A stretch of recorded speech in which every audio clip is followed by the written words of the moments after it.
پورے 14 اگست اتو لے کے تھلے تک مینو کوئی اٹھ کے بندہ دسے، میں تو سنیا کوئی نہیں، اگر میں غلط بیان کر رہا ہوں تو مینو دسو جی نہیں، کسی ایک ذمہ دار آدمی نے جنہاں کول اقتدار ہے، جنہاں کول بدماشیاں دے سارے سامان ہیں، ایک بندہ دسو مینو جنہیں کیا ہوئے کہ پاکستان کا مطلب کیا، لا الہ الا اللہ محمد رسول اللہ، جی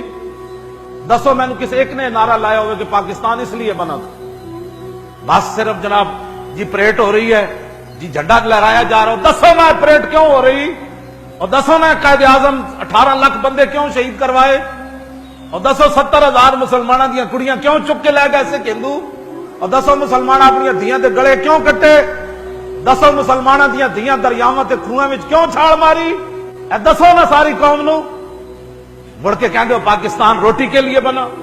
جی یہ روٹی نہیں مل رہی تھی قائد اعظم کہ تو اقبال کو رات روٹی نہیں ملی، دونوں کو سویرے اٹھ کے پاکستان بن گیا، اور دسو 1857 تو لے کے 1947 تک کتنے کتنے علماء تے مشائخ تے کتنے عوام مسلمان پھانسیاں چڑھے، ہاں جی جڑے جوانیاں جیلوں میں انگریزاں دی گئے تے ہڈیاں گل گئیاں، اور دسو نہ لوگوں نو علامہ فضل خیر آبادی مٹی دے ٹوکرے کیوں چاہے، اے دسو لوگوں نو کہ مولانا احمد اللہ شاہ مدراسی دی گردن کٹ کے تے دہلی دے چاندنی چوک کیوں لٹکائی گئی، اے دسو نہ بہادر شاہ ظفر نو قلعے، ہاں جی او دے قلعے تو آندیاں تک انگریزاں کتنیاں گالاں کڈیاں، دسو نا بہادر شاہ ظفر کو حکومت کھسینہ ہے نا، دسو بہادر شاہ ظفر نو سویرے ناشتے او دے پتراں دے پوتریاں دے سر کٹ کے کنے پیش کیتے، تسی سمجھدے ہو بھائی راتی تانوں خواب آئی سویرے پاکستان بن گیا، بدماشو سانو دسو پھر اسی دنیا نو دسیے ٹی ویاں تے، ہاں جی دیکھنا جی پوری قوم رون نہ لگ پئی تے گل کرنا، پھر سلنسر کوئی نہیں کٹے گا، ہاں جی سلنسر کٹ کے ٹھان ٹھان ٹھان، یہ آزادی ملی تمہیں، اس کے پیچھے لاکھوں دنیا کے خون ہے، ہاں جی بڑے بڑے اولیاء کی گردنیں کٹی، بڑے بڑے غازیان اسلام کی گردنیں کٹی، بڑے بڑے شیخ الحدیث لٹے، توپوں کے منہ پر ہمارے علماء کو باندھ کر توپوں کو چلایا گیا کہ تم کہتے ہو لا الہ الا اللہ، فرمایا ہاں کہتا ہوں، تم کہتے ہو انگریز کے خلاف جہاد فرض ہے، فرمایا ہاں میں کہتا ہوں۔